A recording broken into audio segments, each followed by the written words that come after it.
It's the mark of booty. Shit. Nah. Love the royal priesthood. Mark of Buddha, Sekou the Madman, Killer Priest, Fourth Chambers, Full Fuji. This beat sound like something I wear. You dig? Yo, hold on my people, why you walking around like you equal? They wrote you in as 3/5, what we gon' do about this? Talk too much, you end up like Jimi Hendrix in 27 Club. You want that knowledge, well I'm the plug. Knowledge itself is the drug, and I keep dropping the nugs. Culture pushing, wisdom spitting, pimping simpletons into listening. Y'all know why you spewing fiction. I can feel the tensions in your intentions. I wonder if that's Johnson heaven, if God is white, why he write that bronze was the sun? They give us reparations, that's when the apocalypse begun. Yeah, red rhyme, okay. Yeah, red rhyme, better rhyme, grab your guns, daughters and sons. Wasn't long ago when they had us hung. Blood on the leaves, frontal crumbled in between. Exhale from my ancestors that prevailed. We inhale, so we inhale, dodging death every day. Just happy I'm here to tell the tale. Meanwhile, y'all with the pigs and them tattletales. I'ma just be a scientist if it all fails. Mixing chemicals like a cocktail. My tree smell like it's from the tropical. So not for sale, never settle. Follow the tears on the trail. Nah.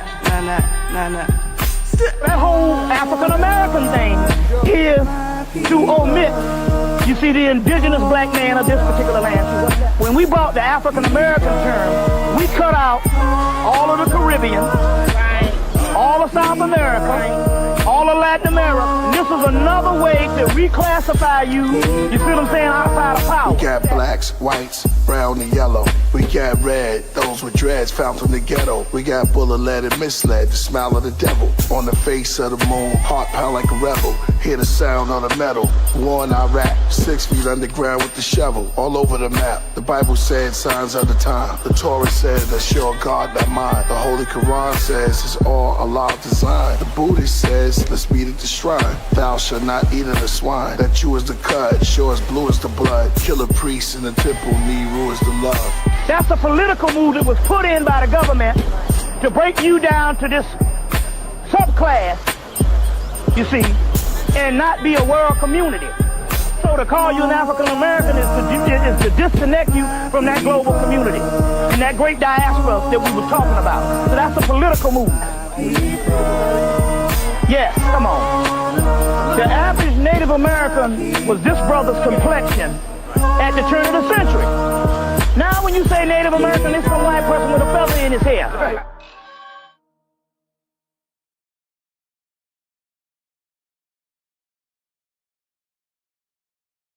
Right. All right. Thanks once again for joining us for this second edition of the BlacX Poli Sci Political Science 101 Forum and Classes. This is session number 2. Looking forward to have Brother Barron back with us again. This Brother Charles Barron, former councilman and assemblyman of New York City. All right, so we're looking forward to having Brother Barron back, and thank you all for joining us this evening. Okay, I got a couple of short clips I want to be playing in the interim, just kind of getting a feel and a spirit on what it is we're going to be discussing for this evening. All right, we got some elections that is coming up tomorrow.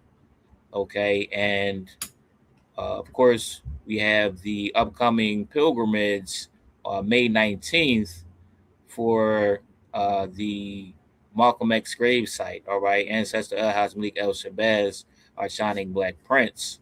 Okay, so, those two things coincide. All right, one of his most famous speeches was the ballot or the bullet. All right, so want to play some of the excerpts from individuals such as ancestor El-Haj Malik El-Shabazz, and looking at those politicians who were exemplary within their duties, all right, and were, as was quoted by our brother, our ancestor David P. Richardson, were black men first, or black men and women first, and then politicians secondarily, probably even third, family and community members, and then politicians. All right, so their um, resolve and their passion was for the people and making sure that the people were represented properly. All right, pushing towards black political agendas and making sure that the issues that the masses of black folks were concerned about were put forth to the forefront, and those connecting and intersecting issues, they made sure they put that on their platform. They made sure they spoke on it and got that information out to the public at large. All right, shout out to Sister J. Renee tapping in with us on our YouTube live page. Appreciate that, family. Thanks for joining us. Thanks for the support. All right. All right. With that being said, I want to open the floor up before we get started for any questions or comments. I know we got Sister Empress on the line as well. All right. Give thanks. All right. Yeah. So with that being said, let me open up the floor. For some reason, Brother Charles said he can hear you, but he's not able to come in. So I'm not sure how to proceed with that. But he's been trying to get in. Well, he make sure that he's using a StreamYard, because if He he's, is. I don't. Okay. Let me check on that. Okay. Yeah. All right. Let me get back to you. Okay. All right. All right. So, Brother Barron should be in shortly. Hopefully, we can get the tech together and make sure you can come on in.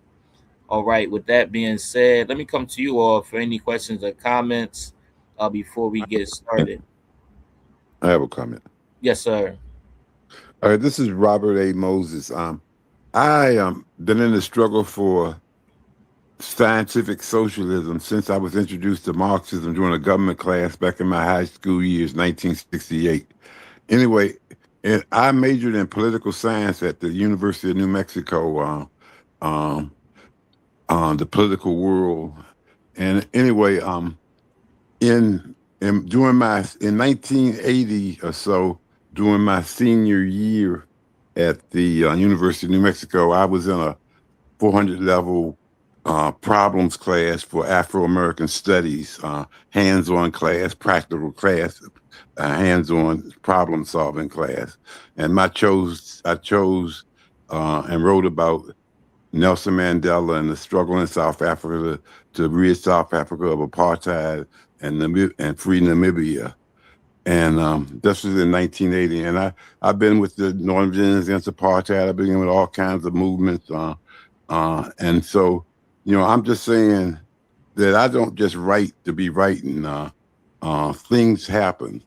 And I'll leave it right there. Thank you. All right. Thank you for that addition, Baba Moses. All right. Anyone else want to open the floor up? Questions or comments before we get things underway for this evening? Let me check back also to see if Brother Barron has joined us. Let me check no, I don't see him backstage yet. Right. Okay. The problem that we're having, Brother Lumumba, for some reason, the StreamYard link did not come up in the blue that it normally does. And so it's just there, and people apparently don't know how to, because you can't just click onto it. You know what I'm saying? That is weird because it should have been sent out in the link form. Let me see if I can. I'll resend it to you. Hopefully, that will allow you to share it with the link. But you should be able to just copy and paste that into the web browser, and it should take you right there. Let me see. Let me just see though if I can resend it. Okay. Let me see. Matter of fact, I'll just send it to you, and then you can forward it from there. All right. All right, family. Experiencing a little bit of technical difficulties, but Can you send it to my email? yeah, that's what I'm doing now. Okay. Resend the links. Okay. Links. Okay. All right, I'm gonna send that via email. Put that there. Okay, while we doing that, any questions or comments? Matter of fact, okay. With that being said, while I'm doing that, let me go to my first clip and get that underway while I'm getting this information out. All right, this should be there. Okay, I'm gonna send that out. All right, hopefully that I just sent it back out, so hopefully will that will come through and allow people to click on the links. Okay. Let me see. Yeah, well, my end it's in blue, so I just checked back up on it. All right, so hopefully that comes through properly. All right. All right. With that being said, let me go ahead and share my screen.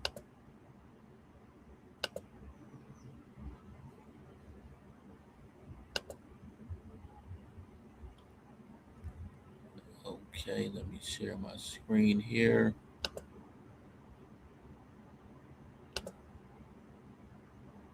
Okay, like we got Brother Barron as well in the building. Okay. All right, cool. Let me bring him in. Bring him in. Okay. All right, looks like we got Brother Barron. Let me stop my screen share for a second here. Let me stop that. All right, greetings, and thank you. All right, we got Brother Charles Barron in the building. All right. Much appreciated. Thank you for joining us this evening. All right. So for those who don't know, once again, we got Brother Charles Barron for session 2 of our Black Poli Sci 101 session and forum. All right. Brother Barron is a veteran, original Black Panther Party member, as well as former councilman and assemblyman for New York City. All right. Was able to use a political platform to push forward a Black political agenda and be able to get a massive amount of funding for redevelopment and restructuring and elevation of Black communities. All right, playgrounds, housing units, etc. All right. So with that being said, let me turn it over to Brother Charles Barron, and if you could just express a little bit more about yourself for the people who may not be familiar with you. Brother Charles Barron.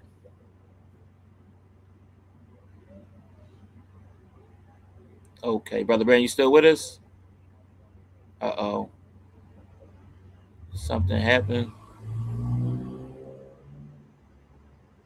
Can everybody hear me? Am I frozen? Yeah, I can hear you, and I hear you. Okay, I see Brother him, Barron. but Yeah, he might be frozen.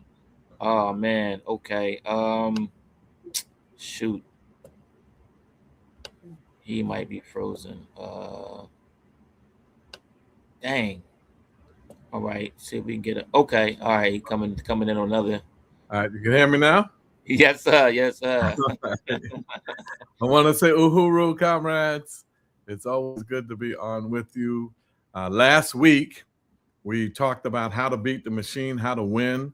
We talked about what can be produced if you win. Me, Charles Barron, just a little bit about myself. I grew up in New York City and in the Lillian-walled houses and the projects. Y'all call them housing developments. We call them the PJs. So I grew up in the projects, Black Panther Party when I was 18, 19. Then I joined Reverend Herbert Daughtry in the Black United Front, became his chief of staff. And then I started my own company, Dynamics of Leadership, a leadership training company. Went across the country doing leadership workshops. And then I said, we need some power. Power is the great equalizer. Every time we organized around an issue, we ran into these sellout, sycophant, Negro politicians of the Democratic Party that just was not doing the best for our people. So we decided to take them out in East New York. My wife and I ran. I won the city council seat. She won the state assembly seat. Then when I was term limited out, she ran for my seat and I ran for her seat. And we had that for 21 years. We beat the machine. Now we're doing training across the country to show people how to beat the machine, how to get power and deal with our issues. So this part, we want to talk more about the history around some of the electoral stuff and what to do after you get in. You know, we showed some of the results of getting in and how to get in. You know, you got to do your power analysis. Just to recap, you got to do a power analysis. You should run for seats that you have a chance of winning, unless you just want to run to raise issues or run to get name recognition for another seat. You should do a power analysis. We felt that the smallest electoral districts was the state assembly seats and the city council seats. Those were the smallest electoral districts. And when we say how to beat the machine is the Democratic Party in Brooklyn that has the backing of Wall Street money, has the backing of real estate money. They have a bunch of lawyers that will knock you off the ballot. They have clergy who they give them programs and property to keep them on board. They have incumbents, congressperson, all the other incumbents, state senators. This is what you have to run against when you fight this machine. So you got to be able to outwork them, and that's what we did, and we beat them for 21 years. We was up against Hakeem Jeffries, against Eric Adams, against Letitia James. All of those were the sycophant puppets of the Democratic Party, supporting inferior, embarrassing candidates that were loyal to them, but had no skills, no nothing, but just loyal to them. And these are the people that have in office now, because we no longer in. So to beat them, we outworked them. You had to get petitions. We got 3-4 times as much signatures to get on the ballot. We had to make sure we did a mailing strategy, a robocalls. We went door to door, wins the war. So we went door to door, and make sure you have an election day operation. You have to have a lawyer. Fortunately for us in New York City, there's campaign finance. So we're able to get $8 for every $1. So if you give me $100 contribution, that's $900 because of the matching funds, public matching funds. So that helped us to raise the amount of money. We did 2-3 mailings, and then the election day operation, we would hire about 100 young people, get some bright T-shirts and caps, and be in front of the major polling sites. And that's how we beat the machine for 21 years. And as we said last week, we delivered 3 new $88 million schools. We were able to renovate $110 million worth of parks, a brand new community center for $20 million, a new library. We were able to make sure that we had food pantries. We have a Betty Shabazz health clinic that was built under our leadership. I can go on and on for the rest of this program, just talking about the accomplishments and why we should really get in the seats of power. Now, there's 2 ways you can run. You can run in the Democratic primary, or you can run in the general election. For those who don't want no part of the 2-party system, some of them will run in the general election. We tried to start a freedom party. We got 25,000 votes, but you needed 50,000. So we weren't able to get the party, the independent party. So we ran in the Democratic primaries. Now, this is important.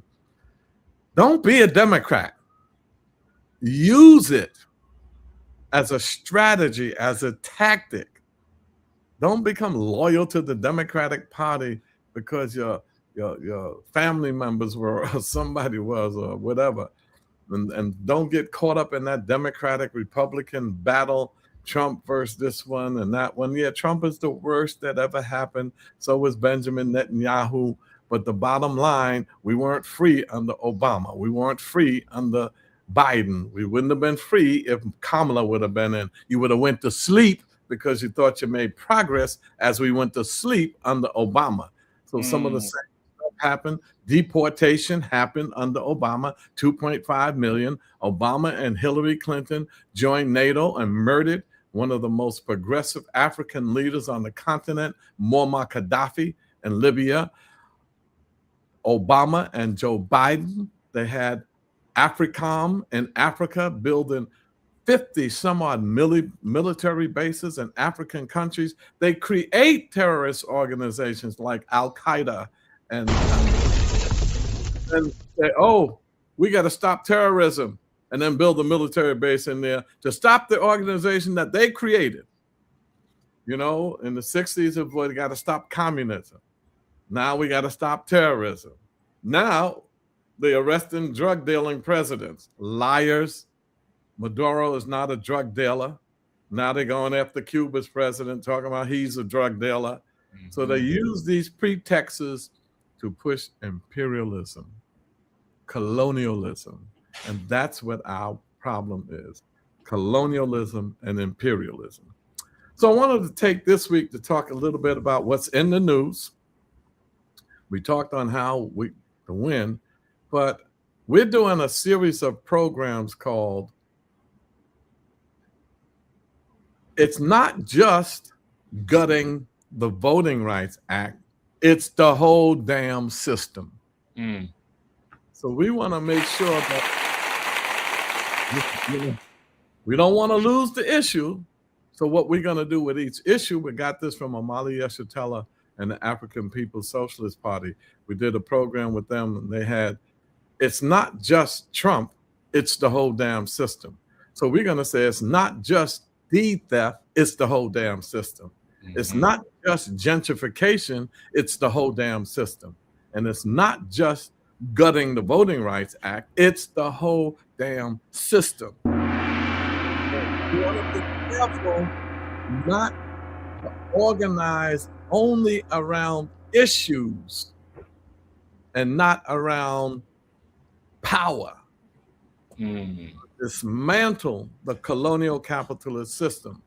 Because if you have a machine that's producing poverty, producing unemployment, and all you have is anti-poverty programs and workforce development programs and not dismantling the machine that's producing it, then you're never going to win.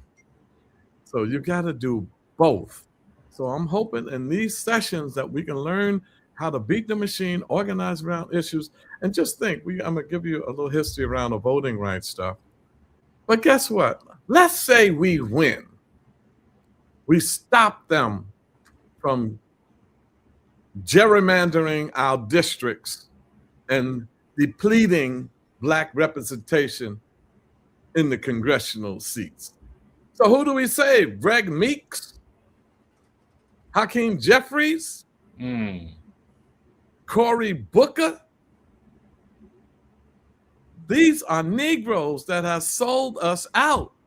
I'm not saying don't fight for Voting Rights Act. I'm not saying don't do that fight. But fight for that, then we got to make sure that we build a strong, radical, revolutionary electoral movement along with that. So yes, fight. Don't do nothing but hit the streets and march. You ain't gonna like that. So I'm just saying, you gotta fight, but understand that it's about radical transformation. See, the term radical, when I took a lot of math in school, radical just means getting to the root causes of the problem. Some people say, well, he's too radical. All of us should be radical. Who doesn't want to get to the root of the problem? You don't want to spend the rest of your life organizing around symptomology, the symptoms of what's going on. You want to get to the root, because once you get to the root, then you have destroyed the parasite, the tapeworm. You're the host. That's what capitalism is. Where has the CBC been? The Congressional Black Caucus. Oh, I'm sure they can give you a list of things they've done. But with all of this going down, with the war in Iraq going down, and how many Black politicians have you ever heard talk against capitalism? Oh, they'll talk against racism. Even racists talk against racism. That's an easy one. But how many of them will say something about capitalism? Say that I don't believe in this capitalism. Even Bernie Sanders says he's a socialism, but he don't be dissing capitalism. Because him and Ocasio, they got them. They're in the Democratic Party now. They supported Nancy Pelosi. They were angry that what's her name dropped out, that Biden dropped out. Well, so much for their revolutionary socialism. So I want us to really have an ideology. When you run, we don't want just people to say, I'm running because so-and-so is no good. I want to run because the incumbent is a sellout. Well, who are you? Who are you? We don't want you to just tell us that so-and-so is so bad, or we got to vote for anybody to stop Trump. No, not anybody. We got to vote for somebody that's about us. No people vote for a person to stop somebody else. Not a Jew in New York would vote for a presidential candidate to stop somebody else. They better support Israel, or they're not getting the Jewish vote. They don't care who you are. If you ain't supporting Israel, they don't care how bad the other person is. You're not getting their vote. So we got to say the same thing about Africa, same thing about our people here. So let's go back in history for a minute. Then I'm gonna open it up to you, and let's engage in some exchange. I thought it very interesting when this voting rights stuff came up. Remember this. In 1865, when the 13th Amendment said slavery shall be abolished except as a punishment for crime, we went from the plantation to the penitentiary. And remember this, when African people first got out of slavery, it wasn't Lincoln's Emancipation Proclamation in 1863. Remember, that freed nobody. The Emancipation Proclamation was not a law. It was a military mandate proclaiming a proclamation. Didn't say legislation, a proclamation. It was proclaiming that slavery shall be abolished in the 11 southern states that left the Union. They left the Union to form the Confederacy under Jefferson Davis. Ain't that right? Y'all remember that? Yes, sir. So there were 4 states that didn't leave the Union. And Lincoln said, you can keep your slaves because you stayed with the Union. But the 11 that left, slavery is abolished. How could he abolish 11 states of slavery when he had no jurisdiction over them? They left him. So he didn't free any of those enslaved Africans. And he said the ones that he could have freed, he said, I'm not, because you didn't leave the Union. I'm not here to abolish slavery. I'm here to save the Union. And if I don't have to free any of these Negroes, I'll do it. And I believe in the superiority of the white race, Lincoln. And he wanted to free us so that we can go back to Africa and the 13 colonies can be pure white. That was Lincoln's goal. So when we got out, there was the radical Republicans, they called them. Charles Sumner and some of them, they were saying, you know, we need to abolish slavery so that when they do the census count, you know, the South, they would have some numbers. So they was abolishing slavery. Black people joined the party of Abraham Lincoln and Frederick Douglass, the Republicans. The Dixiecrats, the redneck Dixiecrats of the South, didn't allow Black people in their party and was not supportive of abolishing slavery, the Democrats. Then Black Reconstruction came. Y'all remember that? After that, since the Republicans were abolishing slavery and all of that in 1865, they abolished slavery in December. They decided that they're going to let blacks have some positions. They were in Congress, they were senators, and the first black governor was Pinchback in Louisiana. The governor of Louisiana was impeached. Pinchback, a black man, was the lieutenant governor. He became the first black governor. It was during Black Reconstruction that black folk made, free education and all that other stuff. Then came a compromise in 1877, the Rutherford B. Hayes Compromise. That was the Rutherford B. Hayes Compromise. That was when the Republicans got together with the Democrats, and they said, you know what? The Democrats said, you Republicans brought in the federal troops to protect blacks for their rights. You started the Freedmen's Bureau.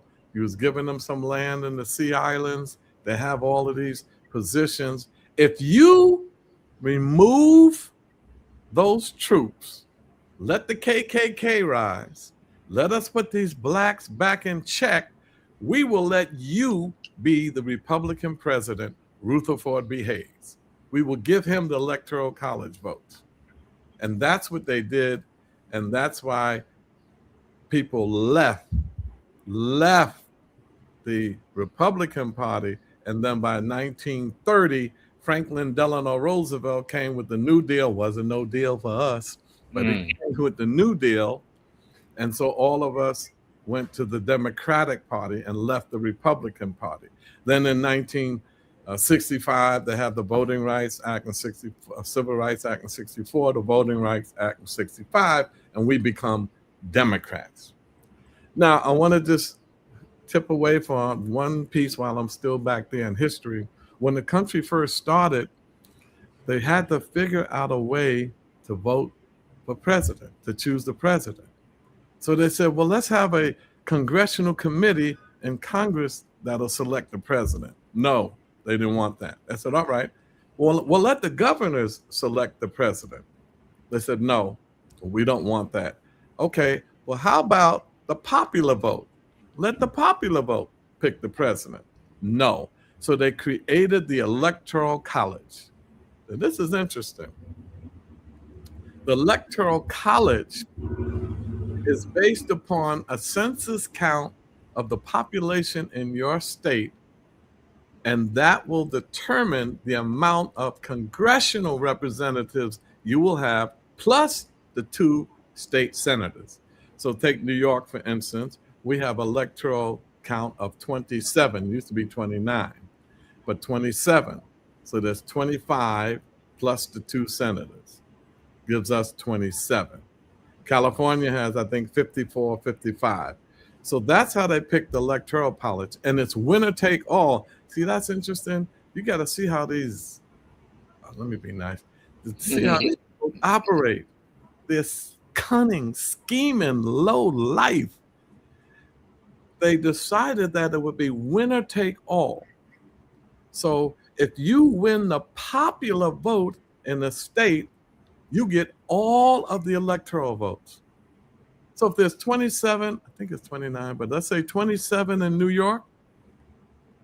If I run against Empress and Empress gets 49% of the vote and I get 51%, no, I'll let you win, Empress. If Empress gets 51% of the vote and I get 49% of the vote, Empress gets all 27 electoral votes.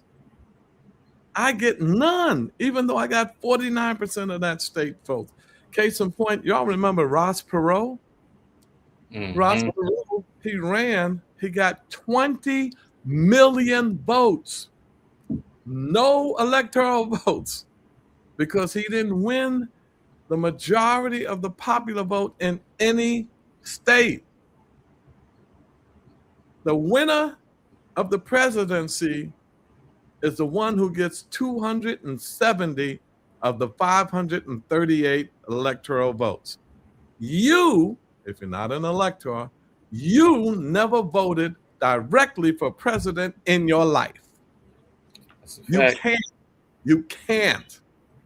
When you vote in November, you're voting for the electors in your state. And in some states, they don't even have to vote for their party's choice. The electors go and they vote in December. After you do your voting in November, they add up the states. That's why it's a two-party system. It's a capitalist, a colonial capitalist duopoly, two-party colonial, racist, imperialistic system. That's what it is. That's why you always hear them say blue states, red states, blue states and red states. Ain't no other color because of the Electoral College. So in the last election, 240 million people were registered. 80 million, almost 90 million stayed home. 160 million came out to vote. 77 million fools voted for Donald Trump. 75 million, I don't know what to call them, voted for Kamala Harris. So now you got 160 people voting, right? But guess what? Donald Trump won the election with 300 and something electoral votes. Even though you had 160 million people voting, their vote didn't count directly. The Electoral College in December gave Donald Trump 300 and some odd electoral votes. He won with 300 votes. How is that democracy? Malcolm was right. The ballot or the bullet. Malcolm was right. This is not a democracy. It's a hypocrisy. You can't even vote directly for president. That's why they had that riot in January. The crackers, the white right-wing crackers, because they're not, stop saying white supremacy, because they're not supreme. In their mind, they are white, low-life, racist crackers. Don't call them white supremacists. They ain't supreme over nothing but in their mind. So in December, the Electoral College voted for Biden. They're supposed to announce it on January 6th by the Vice President, Spence. That's why they went there. They didn't want him to validate the election. That's what that riot was all about. And it also is an indicator that there is no democracy in America. And anybody that runs for president, you got to have $1 billion. Oh, forget it.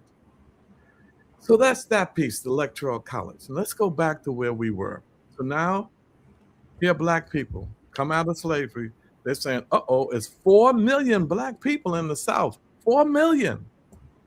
So if the South counts them in their population as a whole person, they're going to have all the electoral votes. Because remember, it's the population. It's the popular vote that determines how many electoral votes you get.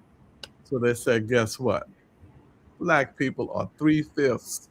So the entire black population in the South can only be counted as 3/5. So that way the South doesn't dominate all the elections. That's right. That's what they did. And let me remind you of this. The first 13 to 15 American presidents were slaveholders.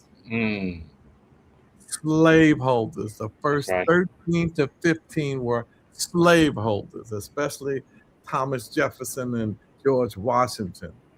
And Thomas Jefferson raped Sally Hemings and gave her babies. And then George Washington sold us for molasses. So much for that. So that's that piece. Now, they said, we got to do something with these blacks because they're fighting to register to vote. Fannie Lou Hamer, God bless her, got beat into a pulp just to register. Yes. fighting her heart out. That's the baddest sister you ever want to meet. Baddest human being when it came to that. She said, I want the Mississippi Freedom Democratic Party, I want them seated in the convention of the Democrats, all 30, 40 of us. Martin Luther King compromised and got with Hubert Humphrey and them, and he said, hey, Fannie, listen, we're trying to do a compromise here. They'll give you 2 seats. Fannie Lou Hamer said, come all the way here for 2 seats. Mm-hmm. Left, but Dr. King said that. Yeah, he was a revolutionary in other areas and did some wonderful things, but not on that one. Not on that one. Fannie Lou Hamer, don't ever forget that sister. And she did some worker cooperatives, and she was just a bad lady. And so was Ella Baker. Those 2 sisters were revolutionary. Oh, you right on it, Barron. Yeah, Oh, both of them are MWM Sister Saints. All right, now they should be. They should be. So now, you wanted to break in there, Brother Lumumba? Oh, I'm just gonna. While you talking, I'm gonna pull this this photo I got up, and it just so happens, like I said, you right on point, because the 2 sisters that I have, on this photo is none other than Saint Fannie Lou Hamer and Saint Ella Baker. All right now. Oh, look. Oh, what a photo, man. Okay. Wow, that's powerful. That's powerful. Ella Baker, she went to a conference in Puerto Rico somewhere, and she said, we're not just fighting for civil rights. We're fighting against imperialism and capitalism. I ain't never heard no civil rights people talk like Martin Luther King did. But Ella Baker, and Fannie Lou Hamer, 2 bad sisters. They deserve all that. So listen, so now the white man said they're going to get the right to register. They're going to get the right to register. So what we have to do is to make it hard for them. Let's do a poll tax. They ain't got no money. So let's tell them they have to pay a poll tax to register. And let's also say they have to have dual registration. You got to register in your local area, and then you have to register in the county. We didn't have transportation to get to the county. So if you weren't registered twice, you couldn't vote. And if you didn't pay the poll tax, you couldn't vote. And then came the literacy test. They kept you out of school so you didn't have education. And if you don't pass the literacy test, you can't vote.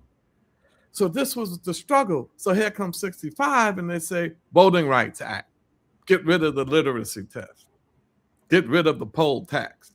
Get rid of the second registration, dual registration. That's what the bill was all about. Now, while you trying to get registered to vote, the white man is now, wait a minute, let's gerrymander. Gerrymandering is when they redraw lines to draw you out of power. So they'll redraw the lines, the election areas, so that there'll be no majority black district. And so they gerrymander. Matter of fact, gerrymandering is named after in 1812, I think it was Governor of Massachusetts. His last name was Jerry. And when he redrew the lines, it looked like a salamander, the shape. So that's where the word gerrymander came in, combining his last name with the salamander animal. So now they redrawing lines, say, okay, they're going to vote, but they'll never be able to vote when the air's in, because we're going to draw the lines with our racist self, and we'll make sure that you don't have no majority districts. Well, we fought that. And that came another part of the Voting Rights Act was Section 5 and Section 2. Section 5 of the Voting Rights Act basically said pre-clearance. Any state that redraws line, it has to be pre-cleared by the federal government, especially those southern racist cracker states. And then Section 2 said, in drawing the lines, because there's so much discrimination, you can consider race as a factor in law and line drawing. So that's what's been attacked in 2013. They said, listen, 2008 and 2012, you know, y'all won with Barack Obama. So now you have parity. You have votes, so we don't need no Voting Rights Act. In 2012, you won again. So we don't need the Voting Rights Act. So let's get rid of pre-clearance. They got rid of that. Then this time around in Louisiana, there was a group, they redrew the maps and they cut out one black district, and instead of having two, they had one. So the blacks fought it and they won. So they had to redraw the lines and come up with two districts. And then they brought that to the Supreme Court, and the Supreme Court said, no, you don't have to use race as a factor. Matter of fact, to prove discrimination, you have to prove intent. Now we have to be mind readers. So forget the fact that the impact of the drawing of the lines was racist, but if you can't prove that they intended to do that, then they could do it. That's why they redrew on all the lines now. So the governor in Louisiana, the election after the Supreme Court ruling went down, the governor, the election was already underway. And he said, I'm going to stop the congressional election. The local stuff could happen because we're going to redraw those lines, even though it was early voting or absentee voting and people already voted. He said, it's not going to count. I'm not counting those because we're holding up the federal election because of this new Supreme Court decision. And by the way, for those of you who love Democrats so much, the worst cat on the Supreme Court is Clarence Thomas. I don't even call him an Uncle Tom because Uncle Tom was pretty cool if you read the book. It's Sambo who was the slave driver. So Clarence Thomas is a Sambo. He's a sellout. He's an embarrassment. But guess who gave us Clarence Thomas? So we're fighting all of this for the Democrats. Well, on October 15th, 1991, George Bush nominated Clarence Thomas, the Republican president. He went to Biden's committee. Remember, Biden was the head of the Judiciary Committee, and Clarence Thomas went there. Anita Hill said he sexually harassed her. Biden disrespected Anita Hill, didn't let the other three women testify that he did it to them too, so he got by Biden's committee. Then he had to be ratified, he had to be confirmed by the Senate.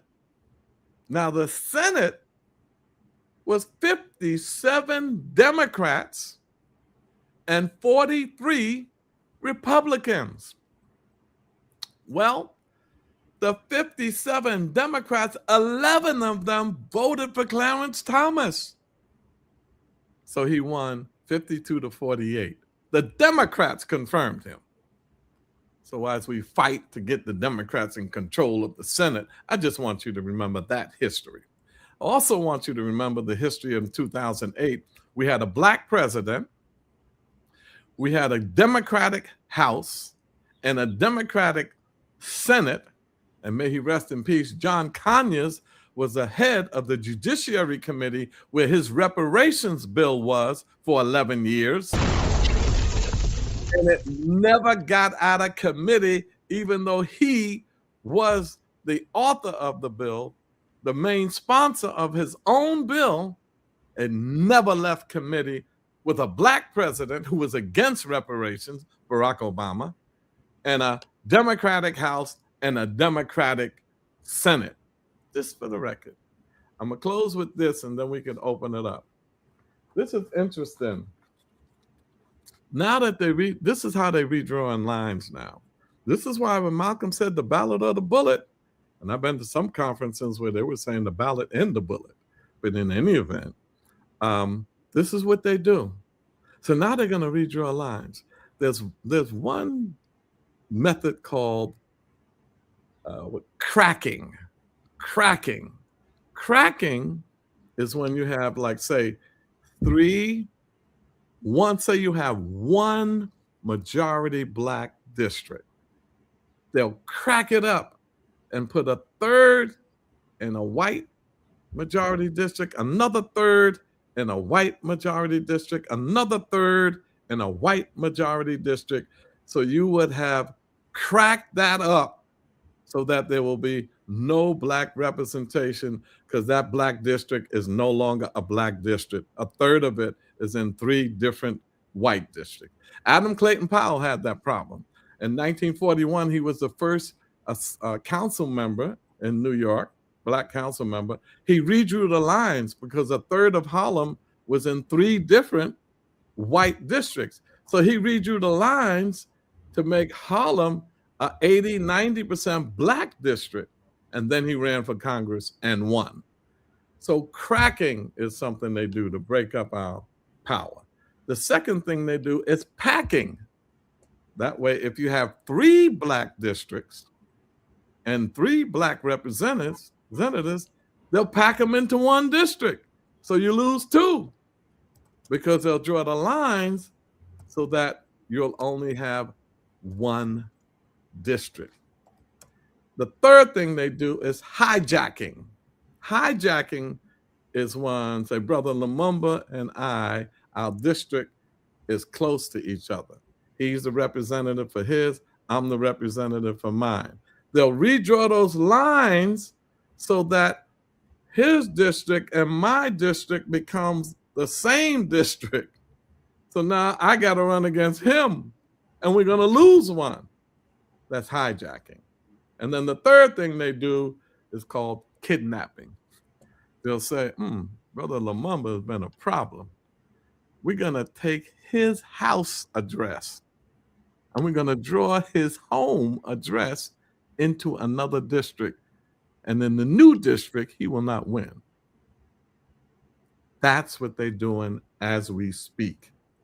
And gerrymandering basically is when, instead of the politician, the people selecting the politician or voting for the politician, when they gerrymander, the politician is selected the people that they want to vote for them.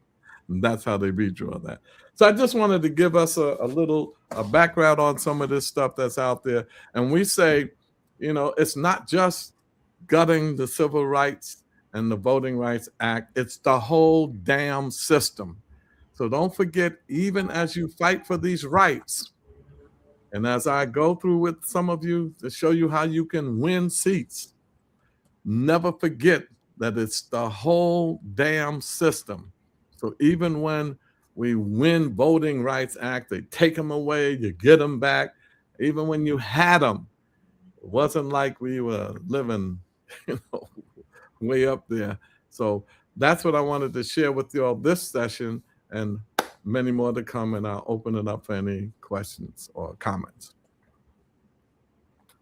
All right. Absolutely. Thank you for that. Excellent discourse, Brother Barron. With that being said, I wanted to open the floor up for any questions or comments that you all might have. So yeah, let me do that. Let me open the floor up. Any questions or comments? And I did have a couple of connecting clips that I could share as well to help to solidify some of the points that were made previously. All right. With that being said, again, let me open up the floor up for any questions or comments. Brother Lumumba, it's Sister Dot. Yes. All right, greetings, Sister Dot. Yes, thanks for joining us this evening.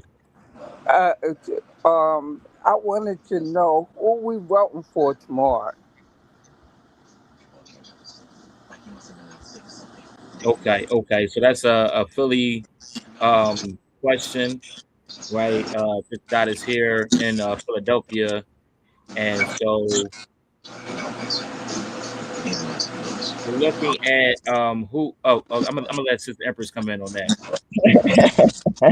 So we are not voting for anyone tomorrow. So when you say the we're, I could say that let's do this. Who in our community has represented or have brought issues that when you say we, here's a couple of issues. Who has said they're literally for reparations and are bringing a plan or at least, some insight into that? Here's the other big question.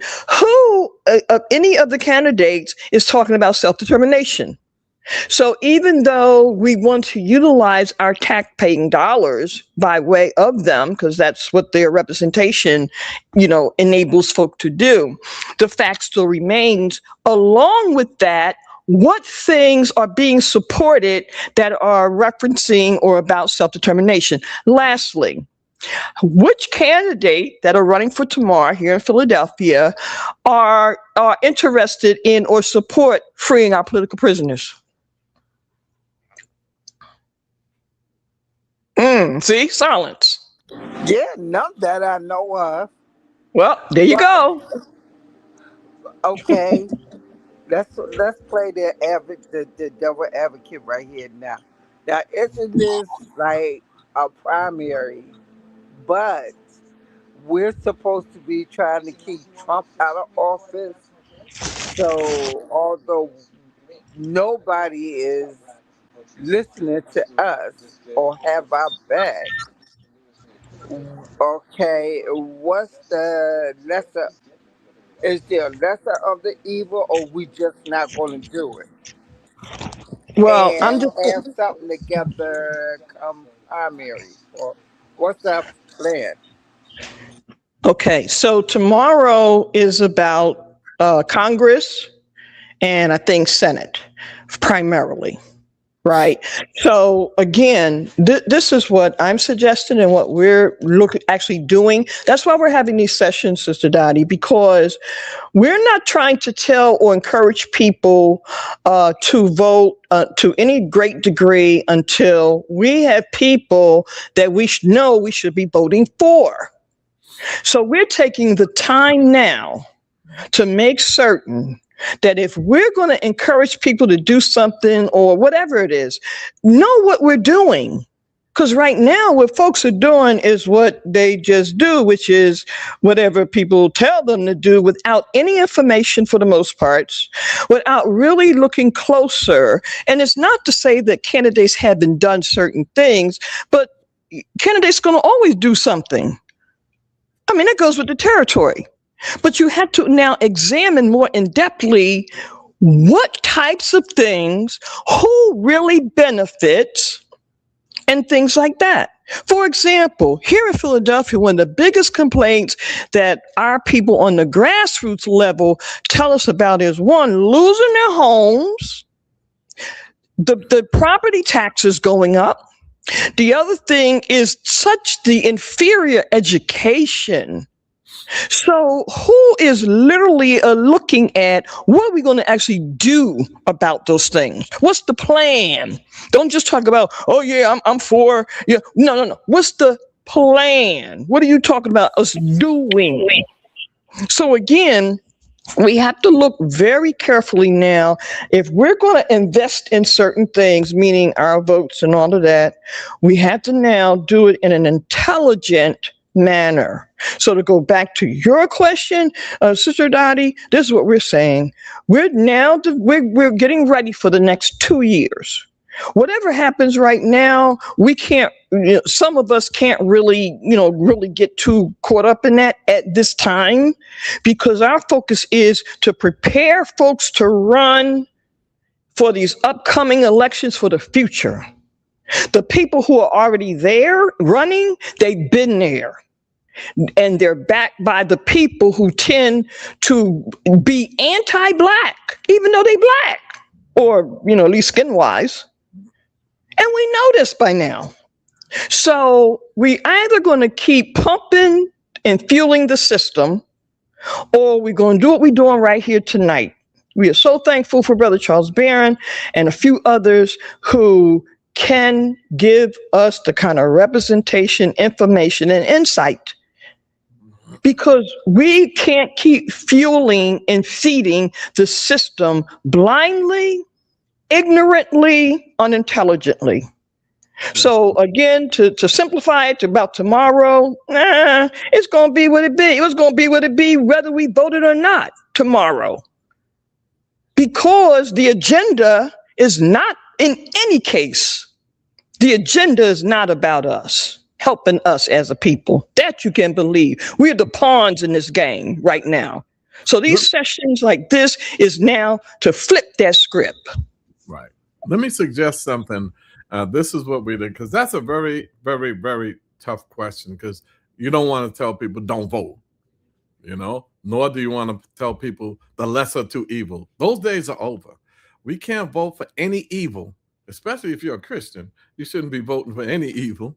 But if you're a righteous person, you shouldn't be voting for any evil, not lesser or greater. So then what do? See, what's good about these sessions, I'm hoping that y'all can get together and build some kind of voting block or some kind of unity around voting and say that this is what we've done. We've decided first, we went with Barack Obama and all that. I didn't want to do it, but I'm a collective person. They said, okay. I said, can I do critical support? I start criticizing them. They had a fit. But anyway, so we did that. We did the lesser two evil. We said, okay, Barack is running against the white boy who ain't no good. Okay, we'll go with Barack. In New York, we went with some people because the other person wasn't good. We're not doing that anymore. We have a group called Operation Power. We're doing two things. One, we're running our own candidates. And two, if our candidates are not in the race, write in Empress's name, whether she's running or not. Write in the Mumba's name. Can one time we didn't vote for anybody. They wrote in my name for Congress way back. It rocked the whole election office. They said we never had so many write-in votes, and they have to put it down. They said Charles Barron got 100 some more write-in votes.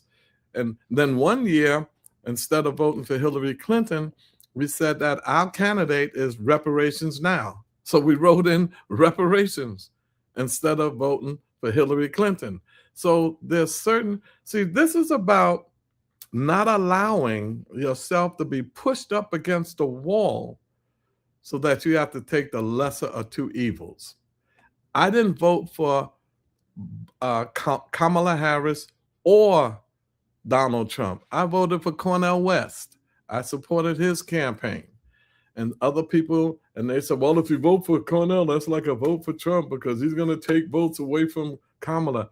Nobody has votes in their pockets before the election time. That's how much they take you for granted. You're going to take Kamala's vote. Kamala had our vote before we voted? No. So you've got to make a statement. It's a little uncomfortable, but if you go this way, at least you'll be building something so that eventually you can vote for a person that has your issues, like Empress just expressed, and you'll have a structure, a body, a united front, a voting bloc, an organization that you're going to say, this is the group that I'm following. And this is the time for it. I'm telling you, all over the world, the American empire is on the decline. The American dollar is on the decline internationally. The Democratic Party and the Republican Party, they're in implosion mode. There's people fighting Trump in the Democratic and the Republican Party. Green, whatever, they're fighting each other. There's some people that don't want to have Hakeem in the Democratic Party because he's weak. And there's some other people was angry. Nancy Pelosi had to spank Chuck Schumer because he didn't vote right. Let them implode. And while we explode and build a radical political movement that will have you vote your conscience and make you get a good night's sleep when you vote for people who are doing your agenda. I love that. But I'm going to ask again. So what is our write-in going to be? Okay, Well, so I have to vote for no one. So what's our write-in? That's up to the team. Because I want to tell my family to write in. What do you think, Empress? No, presently we don't have any of that. This is what we're building. Unfortunately, this is where we're at with it. We don't have anyone that we're suggesting for a write-in at this time. Okay. Now there are two people on this call right now who will be running in the future. So again, we're not just going to, even with the write-ins, we got to see that people are serious, committed right now, and there's nobody. Okay. Not in this city. Not in this city. All right. Well, that's down the road a bit, so I guess you're on your own. You do what you think is best, what your conscience tells you to do. Hey, I would write in, a suggestion, write in Mama Pam Africa. You know what I'm saying? Yeah, exactly. Write in Mama Masimo Bay. You know what I'm saying? Right. Right. That sounds great. Write in Brother Mike Africa Jr. You feel me? Yes, that's what I do. So hey, look, for president for a couple of years, I wrote in Mumia Abu-Jamal. So, I was just thinking that. I ain't know if you do that. Right? Okay. Yes. You can make a statement. You make a statement with your vote, so they don't accuse you of telling people not to vote. Mm-hmm. You don't have to have an official write-in campaign, but you can suggest things. They say you're supposed to have an official later for all that. Just say, look, I don't know about y'all, but I'm writing in Pam Africa. And by the way, she's listening, great. y'all. By the way, she is listening right now. That would be a good name to write in. Because they have to tally it. Right. Then you can look afterwards and say, wow, we got 50 votes for Pam or 10 votes, whatever. Mm-hmm. And then the key is to build a structure that's going to run candidates and take others out that ain't doing your best. That's what we did. We broke opposition up. So when they said, well, Charles, what should you do? Vote for power candidates. But what if they're not running? Write our names in. Or if anybody sounds great. Sounds great. Yeah.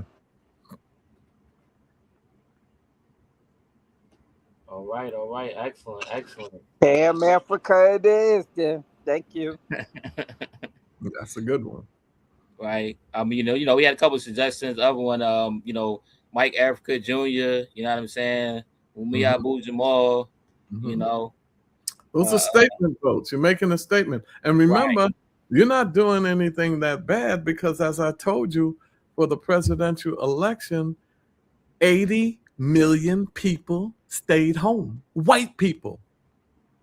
For presidential elections, if they get 60%, they're doing good. Usually, 40% of the voters in America stay home. That's a statement against the system. That 40 million people would stay home. When you go to other countries, the voter turnout is like 80%. And here, if you get the 60-something, you're doing good. And I want to say this too, also in our history. The only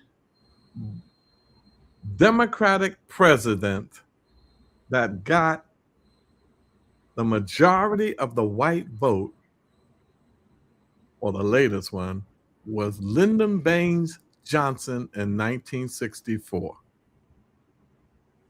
Carter lost the white vote. Clinton lost the white vote. Biden lost the white vote. Obama lost the white vote. This is why the Republicans are attacking the black vote, because the Democratic presidents win by getting 80 to 90% of the black vote. They cannot get the white vote. You put them in, and they don't do jack for you after they get in, but tell you we got to stop Trump. Food for thought.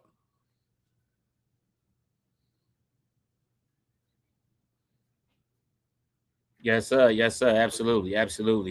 With that, I wanted to open up the floor one more again for any questions and comments. Like I said, I do have a couple clips also, Brother Barron, that you can, we can disseminate, and you can comment on, you know. So let me open up the floor once again. Questions? And Brother Lumumba, while we're waiting to open up the floor, can you cue up Brother Dave? I got, that's what I said. I got a couple clips queued up. Okay. Yeah, Okay. that's what I'm talking about. Yep. All right. So shout out to those tapping in on our live as well. All right. Shout out to Mama Basima, tapping in, Brother Pollinator, Sister Baker, and all those tapping in on our streams on YouTube. I didn't get to Facebook yet, but I'll get to there in a second as we continue to progress and move forward. All right, give thanks to you all. Okay, with that being said, yeah, let me get to some of these clips right here, and let's take a look, and we'll come back for some commentary. We'll pull it up right about now. Okay. And for those, and we're going to also share Brother Charles Barron's clip on the governor. We'll bring that in shortly as well. But we want to remind people, particularly those who are not in Philly, this is what we used to have here in Philly. Go ahead, Brother Lumumba. Mm-hmm.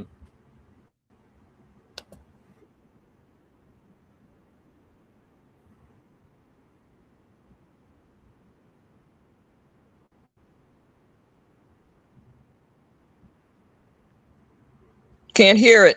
We're not hearing it. Oh, you're not hearing it? That's weird. No. Let me try again. Let me try one more again.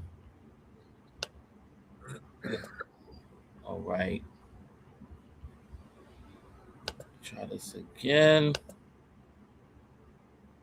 Yeah, it should be. Yep, it should be playing with the audio as well. So let me try it again. Oh, I see. Okay.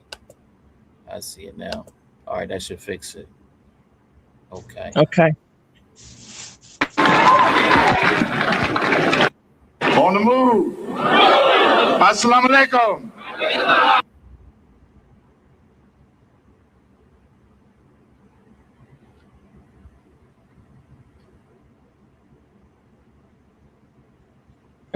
It's buffing. Right. All right, I'm gonna see if I can pull it up on my other device.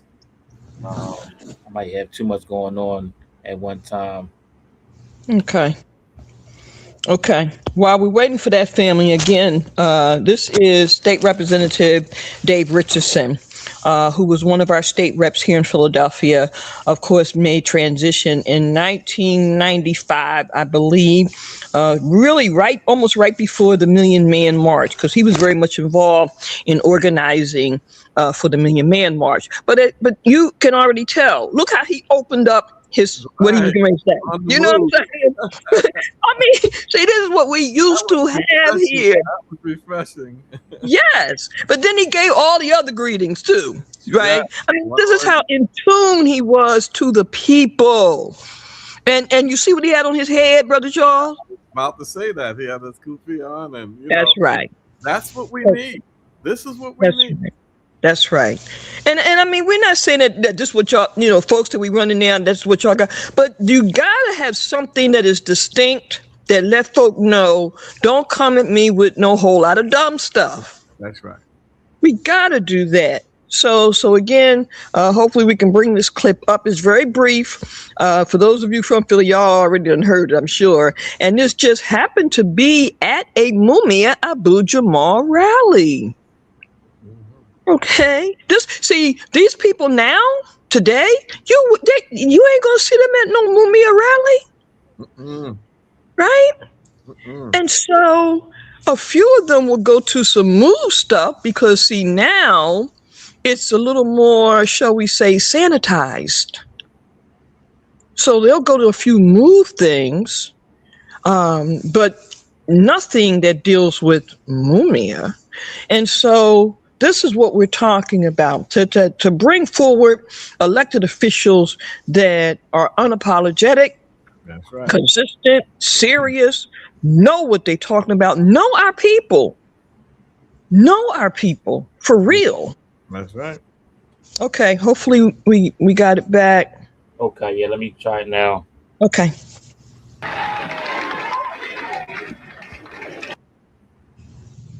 On the move. Assalamu alaikum. Free Mumia. Free Mumia. Free Mumia. Free Mumia now. Brothers and sisters, comrades, it's certainly my pleasure to be here.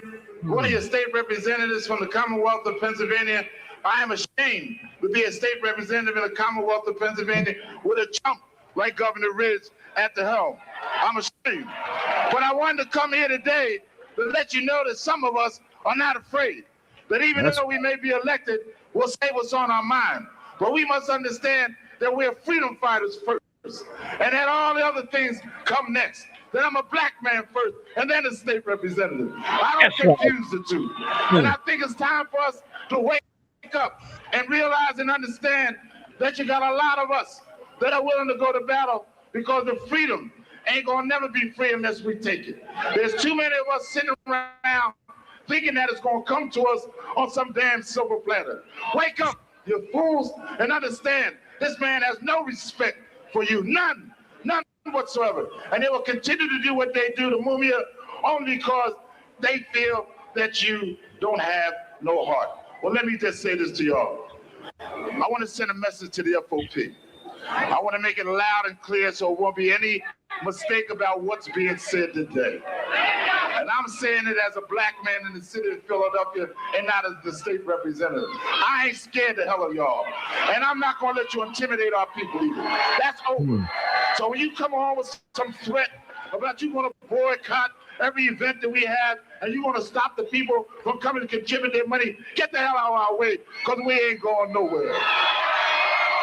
The time has come for everybody to wake up and realize that this ain't no joke.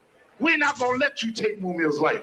And we want to send a message to America that the death penalty has got to end. We're going to wipe it out the same way they did in South Africa. But they did it by power of the people. When Nelson Mandela stepped out of jail and threw his hands up in the air, he was a strong brother.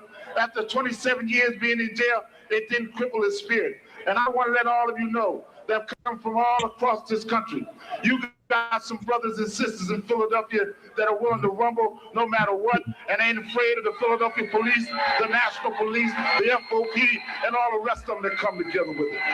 Because we know in Philadelphia that there have been some strong brothers and sisters in the Philadelphia Police Department who are African American, who have stood up and have said that they, in fact, are against the death penalty, and they in fact want a new trial for Mumia Abu-Jamal. Not only did it come from the National Association of Black Police Officers, but it also came from the Philadelphia Garden Civic League. And I want to put that on the record here today. In my conclusion, I just want to say, I know the time has been rough today, but a lot of y'all need to know what this looks like for many of us here in the city of Philadelphia.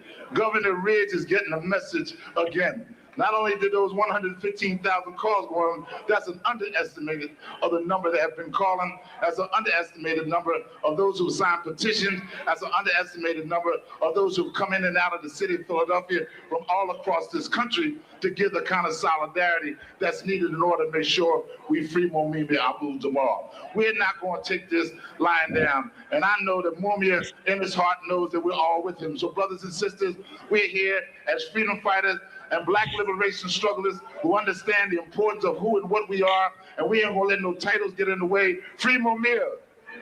Free Mumia. Free Mumia. Free Mumia. No justice. No justice. Assalamu alaikum. That's what I'm talking about. Yes. Talking about. Yes. See, that's what we used to have here. Wow. Right? Need to get it back. You know what I'm saying? And this is what is no excuse. This is when I was a student, Brother Charles, during this time period. This is the kind of people I was able to be around and grow from and so forth. Yeah. These Negroes now. And I'm telling you, what you can tell that's straight from his heart. He's not fronting because he's at no rally. That's him. And Yes. I never met the brother, but he's going to be sorely missed, because that's the kind of spirit we need to have in this electoral arena. We speak the same way in the chambers. Letting them know that this is what the kind of elected official. I'm telling you, if we don't do it, then it's almost like, remember, this whole electoral process arena was not designed for you. It was designed for them to maintain control over you, either directly in the 50s and 60s with white politicians, or indirectly they control with black neo-colonial puppets of the Democratic Party. That's what we have to fight. So when you say, who do you vote for? You got to vote for your conscience. You got to vote for those who are representing, at least make them have your agenda, even if they're not radical and revolutionary like you, at least have your agenda. This is a great time to build a movement.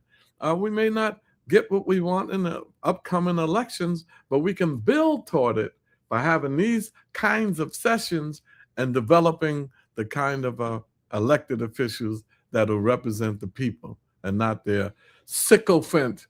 A sycophant, for y'all to know, is one who sucks up to people in power, kisses the anatomy of people in power that they ought not be kissing for their personal ambition, rugged individualism, over pragmatism for themselves and not for our liberation. Ashe. All right. Back to you, Brother Lumumba. All right. Look like we getting ready to close out shortly, family. Once again, time flies, and we are a little bit past our 8 o'clock hour. But I just wanted to play just a couple more clips if I could. I have a couple more minutes of your time, and then we could come to closing thoughts and final remarks. All right, let me play this next clip for you. And I just want to play a little bit of information, of course, to highlight our shining black prince, brother, ancestor El Haj Malik El Shabazz. All right, let me go ahead and share my screen.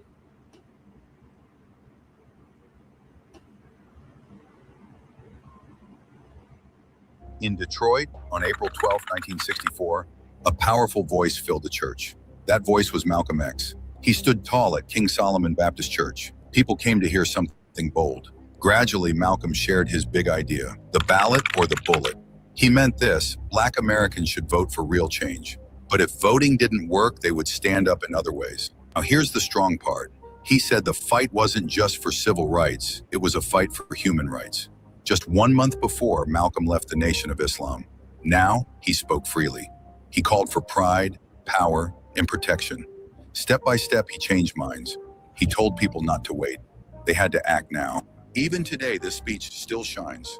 It gave people courage to stand tall and speak loud for justice. In Detroit, on April 12, 1964, a powerful voice filled the church. That voice was Malcolm X. He stood tall at King Solomon Baptist Church. People came to hear something bold. All right, and I got an excerpt of the actual speech itself as well. So let me go there real quick.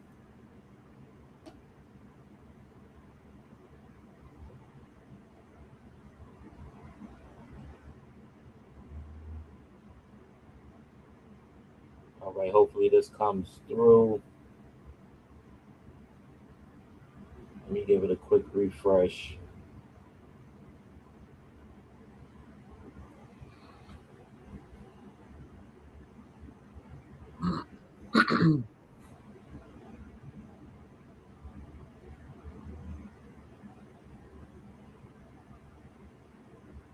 Okay, looks like I'm having a little issue with the audio here. Unfortunately. Okay.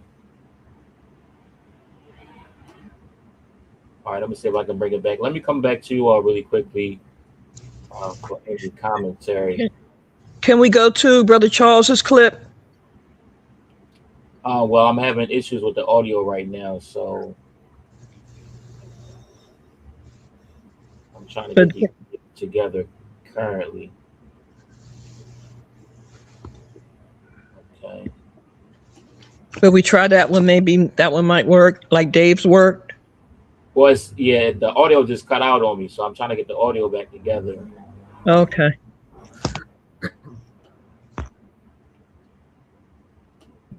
Okay. Well, while we're waiting for that family again, is there any questions, comments? Oh, there we go. Or so-called Negro. One of the reasons that it is bad for us to continue to just refer to ourselves as so-called Negro, that's negative. When we say so-called Negro, that's pointing out what we aren't, but it isn't telling us what we are. We are African, and we happen to be in America. We're not American. We are people who formerly were Africans who were kidnapped and brought to America.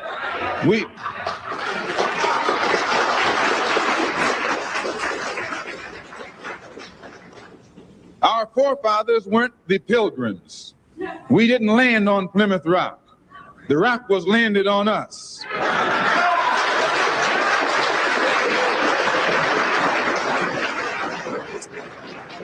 We were brought here against our will. We were not brought here to be made citizens. We were not brought here to enjoy the constitutional gifts that they speak so beautifully about today. And because we weren't brought here to be made citizens today, now that we've become awakened to some degree and we begin to ask for those things which they say are supposedly for Americans, they look upon us with hostility and unfriendliness. So our unwanted presence, the fact that we are unwanted, is becoming magnified in all of America's preachments today. In the United Nations, you have poor nations and rich nations. They say that the most powerful bloc in the UN are the African Asian bloc. These are the poor nations. Yet they carry more weight in this political body than the nations do who have all the money.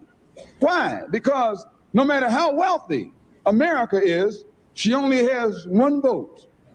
No matter how wealthy Russia is, she only has one vote. Whereas all the poor nations in Africa who have just emerged into independence, they have each a vote too. And they stick together and are able to outmaneuver the rich nations. This is by having independence and the right to vote in the political world body, it has enabled the dark nations to band together and use the strength of their ballot to force the wealthy nations, which are the white nations, into giving more independence to other nations who are still under their jurisdiction. You and I have to look at this and understand this, that the ballot is as powerful as the bullet. Now, if you and I leave it up to the moderate Negro leaders, they'll be able to trick it up and make the world think that they passed something that doesn't really mean anything. So what you and I have got to do is get involved. You and I have to be right there breathing down their throat. Every time they look over their shoulder, we want them to see us. We want to make them pass the strongest civil rights bill they've ever passed. Because we know even after they pass it, they can't enforce it. In order to do this, we're starting a voters registration drive. We have to get everybody in Harlem registered,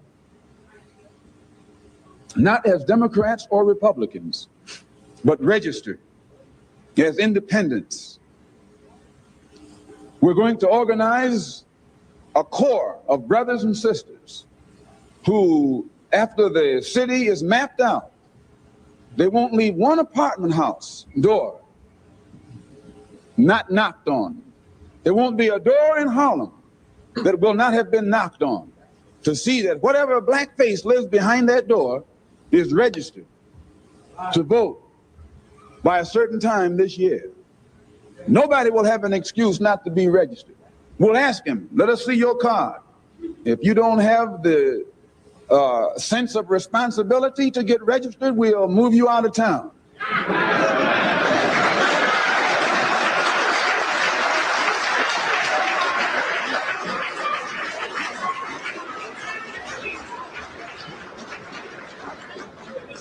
It's going to be the ballot or the bullet. After we get our people registered, we can then organize that voting strength and channel it in the direction that will get immediate results for the benefit of our people. We can sweep our enemies right out of office, but we will not be able to do it sitting around talking about select and elect your own candidates. All right. Just a brief snippet and clipping from the famous Ballot and the Bullet speech by our shining black prince, ancestor El Malik El Shabazz, also known as Malcolm X. All right. I wanted to play this last clip for you with an excerpt from Brother Charles Barron and one of his interjections, all right, and how he was able to utilize some of his political power to inject some things right on the floor while proceedings are going on, right, as he was talking about being able to push agendas forward.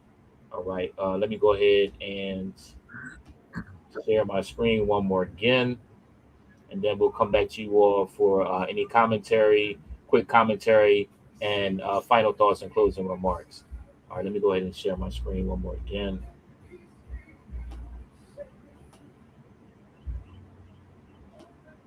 Okay, here we go. Hopefully this plays through without a hitch. And the hook. When we passed our gun control law, we have had fewer gun deaths in the state of New York, thanks to your good work.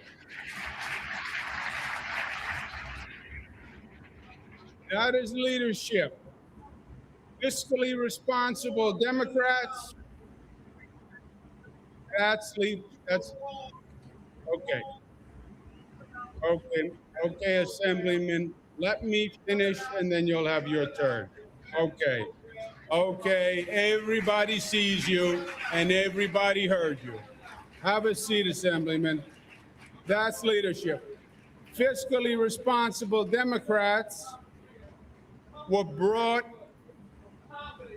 Okay, Assemblyman. All right, Assemblyman, sit down. All right. Everybody heard you, Assemblyman. Fiscally responsible Democrats, people said were impossible. Socially progressive Republicans, people said were impossible. These legislators acted responsibly, and we reached compromise, and we showed that that can happen. And we didn't listen to the zealots, and we didn't listen to the extremists, and we didn't listen to the naysayers. We governed, we came together, we refused to be intimidated, we refused to be. All right, let me play this one last clip for you, family, and get some background commentary from Brother Charles Barron from a previous interview.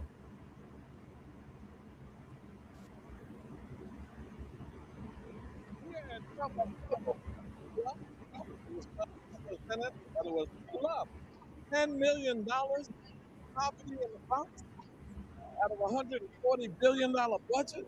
What about the poverty in East New York? What about the poverty in Beverly, poverty in Harlem? That was a disgrace. You have $10 million for that. Blaming all of the problems of education on the teachers and teacher evaluation. And you, the governor, refused to put $6 billion for the that you have to pay because of the discrimination against Black and Latino students. Where was the $6 billion for that?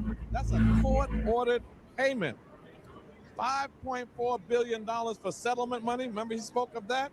$922 million of that was settlement for those Black and Latino families and poor families who were victims of predatory lending and their homes were in foreclosure.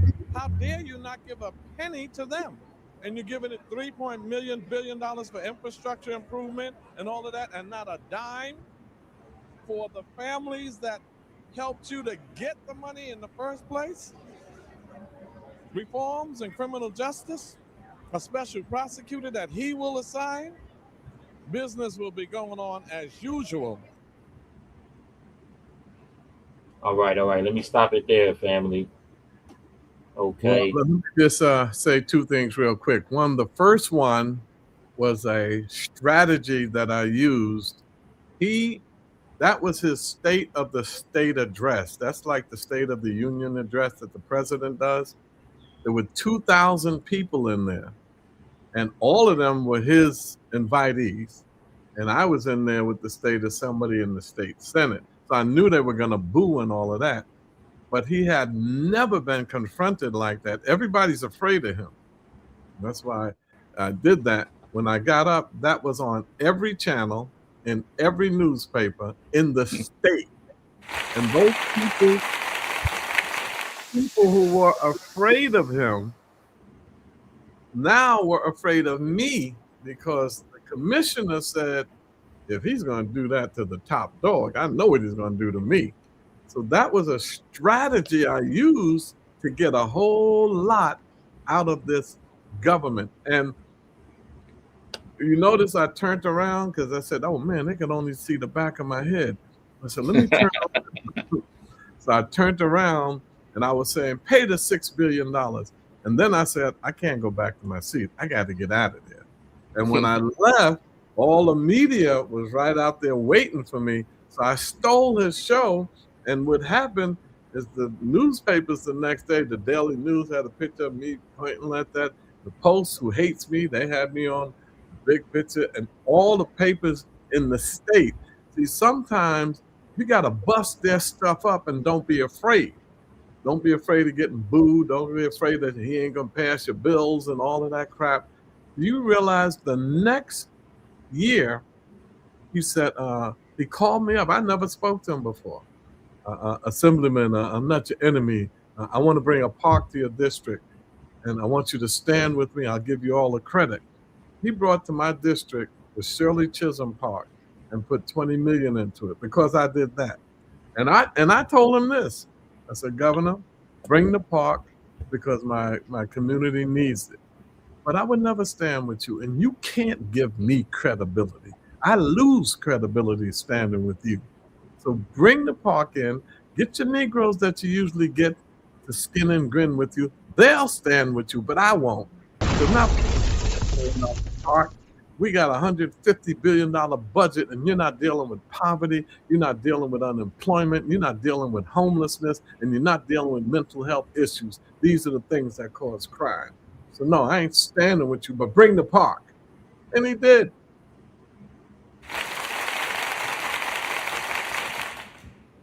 All right. Give thanks. Thank you for that addition, Brother Barron. With that being said, I want to come to the audience members for any final comments or questions before we get ready to get out of here. And then I'll come back to Sister Empress and Brother Barron for final thoughts and closing remarks. All right. So with that being said, let me open up the floor for any quick questions or comments. All right. Quick questions or comments. All right. Shout out to Brother Jeff Jones. All right. Tapping in on our YouTube live. All right. Questions or comments, family. Don't be shy. Okay. Going once. Going twice. All right. Coming back over to Brother Barron. Final thoughts, closing remarks for this evening. Thank you once again for that excellent information, presentation, and elevation of our consciousness. Well, I just want to let you know this is the greatest time to be alive.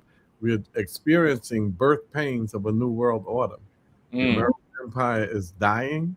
American dollar is being devalued. China is rising. The Sahel revolution in Africa with Mali Niger and Burkina Faso. They kicked out the French and the Americans and using the gold in Burkina Faso for the people of Burkina Faso. So BRICS, Brazil, Russia, India, China, and South Africa, and 20 other nations are saying to hell with the IMF, the International Monetary Fund, and the World Bank, and they're creating their own currencies and their own. And that's not a coalition made in heaven, because some of them have their agendas too. But the bottom line is that the reason why Trump is going crazy and bombing Iran, he lost that. Stealing the president from Venezuela, he lost that, couldn't change the regime there. They lost in Vietnam, they lost in Afghanistan, they lost in Iraq. They have not won a war yet. But what they do, wars, is for money. They make wars for profit, not to win, because they know they can't beat anybody.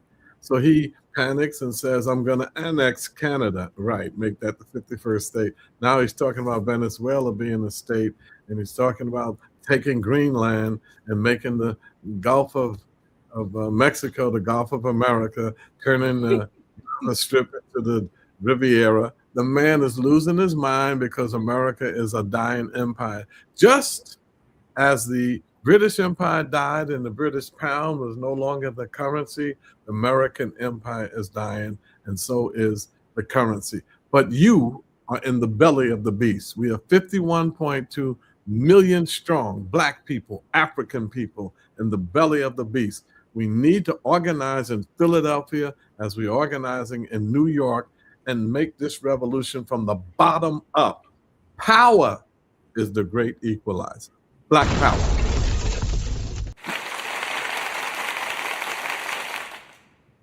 I say, yo, give thanks, Brother Barron. Coming over to Sister Empress. Final thoughts, closing remarks for this evening. All right. Well, of course, it's been another incredible BlacX Poli Sci 101 session. And we're going to be bringing these forward as we go into the summer. You're going to hear some really interesting things that you might not be familiar with, but we know that it's time that you are. You're going to hear us talk more about not just, again, civil rights, but certainly human rights. We want to make sure that our people know what that is. What does that represent? What is the Universal Declaration of Human Rights? These are things that at this stage of the game we should be a little more aware of. And with our forums and sessions here, we're going to make sure that you are. The other thing we want you to know is we're focusing on organizing, mobilizing, educating, and preparing our Black students, young adults. Now, we talked earlier about Fannie Lou Hamer, Saint Fannie Lou Hamer. We talked about Saint Ella Baker. Now, if we talk about these women, we have to also talk about what they did with young folk. You see, this is very important. And for me, many of our Black women today are not doing the kinds of things to the degree in this stage of the game that we should be doing. So MWM is moving forward with commemorating the 60th year anniversary of the first Black student union being formed on a U.S. campus. And with that, we'll be holding what we call Black Student Movement summits, so that we can educate those today, have them meet some of the people from the 50s, 60s, because that was really a Black student movement. Even though we talk about civil rights movement, well, let me see. Who was it that did the sit-ins at the lunch counters? Who was it that did many of the freedom rides? How did Baba Kwame Ture transform from Stokely Carmichael to Kwame Ture and SNCC? And also H. Rap Brown, that ended up being Imam Jameen Al-Amin. Who were some of the people that helped them? And if you don't know that one of them was certainly Ella Baker Fundy, then you don't know your history. And that's what we're going to make sure you do know, and connect those Black dots. So sisters, we're moving forward to make certain that our youth, our students, and again, we don't just say students, we say our young adults, So they don't have to be in school. And this is one of our missions now, to make sure they get the information that they need to move things forward. So you'll hear more about the upcoming summits. And lastly, next year will mark the 55th year commemoration of the National Black Political Convention that took place in Gary, Indiana. So what we're saying now, family, is we want delegates from every state, every major city to join us next year in March in Gary to begin to form and strategize our own national Black political agenda. What is our strategy to move forward with repair? Collectively, coming from a Black Pan-Africanist, Black nationalist perspective. What do we synchronize to do? So next year, in commemoration of the 55th year anniversary of the National Black Political Convention, we're coming out of there with a national Black political agenda. Because again, we do know that there is a major presidential election coming up in 2028. And again, it's not like we're advocating for that or whatever, but we know our folks are going to vote. And if we don't have something in this mix for them to at least examine, at least know more about or whatever, then that means we have not done what we're supposed to be doing. And so as Baba Kwame Ture taught very eloquently, among many other things, we must organize, organize, organize, and we must not fail our ancestors. So if you want more information, please reach out to us. We're going to be bringing Brother Charles Band back very soon. And by the way, Brother Charles, we want to get Sister Inez here too. Okay? Absolutely. All right, because she has a lot to share and provide us insight into as well. So, Sister Inez, we're drafting you. This is a call coming out to you as well. Okay. But again, family, this Friday, we'll be doing some of these discussions, putting some of the committees together for Philly, for those who are interested, because we must have an independent, and I can tell you right now, one of our political apparatuses, we're calling the RBG party.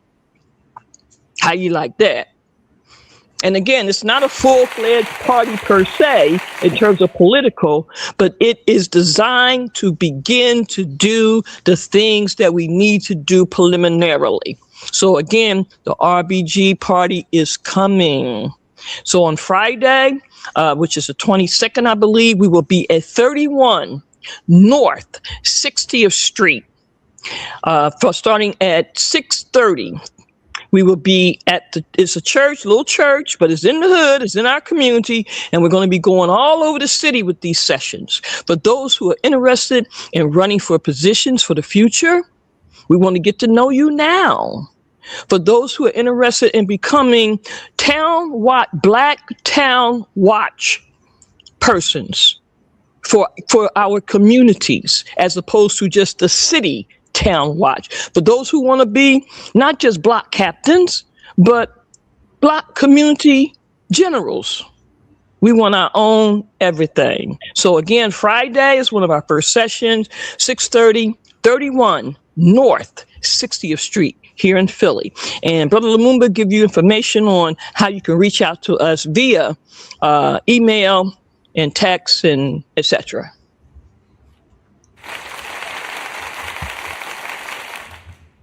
All right. Excellent. Thank you once again for joining us this evening for our second edition of the Black Poli Sci 101 classes and forum.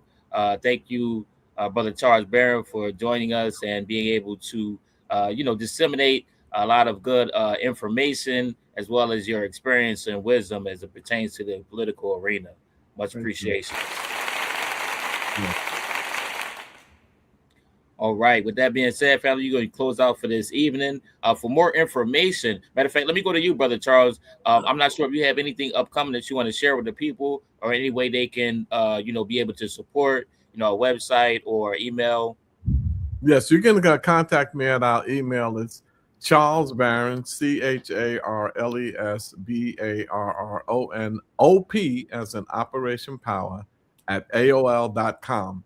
And I wrote a book called Speaking Truth to Power, and you can get that on Barnes & Noble online, Speaking Truth to Power, or put in my name, Charles Barron. All right. Excellent. All right, with that being said, family, you can also contact to get more information on these sessions, other initiatives, programs, etc. You can email nationalmwm@aol.com. Again, that's nationalmwm@aol.com. You can also email powerman2282@gmail.com. Again, that email is powerman2282@gmail.com. You can also text 267-636-3802. That number again is 267-636-3802. All right, with that being said, thank you once again for joining us this evening. Thank you for your continued support and supporting independent Black media. All right, this is an section or excerpt, a spinoff of New Day Resurrection Liberation. So tap in there. Tap in. That's 10 o'clock. New Day Resurrection Liberation. That's 10 p.m. Eastern Standard Time. That's every Saturday. You can also tune in with us tomorrow for our Ethereal Journey podcast. That's every Tuesday at 8 p.m. Eastern Standard Time. All right. And of course, our Ubuntu sessions, those are 7 o'clock, and those are on Zoom. That is Sundays at 7 for our Ubuntu Justice Jubilee for Black human rights and reparatory justice. All right. I want to give thanks first and foremost to the Creator, Creatress, Most High. I want to give thanks to the ancestors and the elders, those who have shed blood, sweat, and tears and paved the way to allow us to be here today. I want to thank you all. Thank you for your support. Thank you for your time, energy, and effort, dedication, determination, and discipline. I bid you all truth, justice, peace, love, freedom, power, prosperity, protection, patience, and divinely principled purpose. I want to say, let us continue to strategize, organize, and mobilize. And finally, family, I want to say, promote that, which means together we will win. All right. Peace and love, family.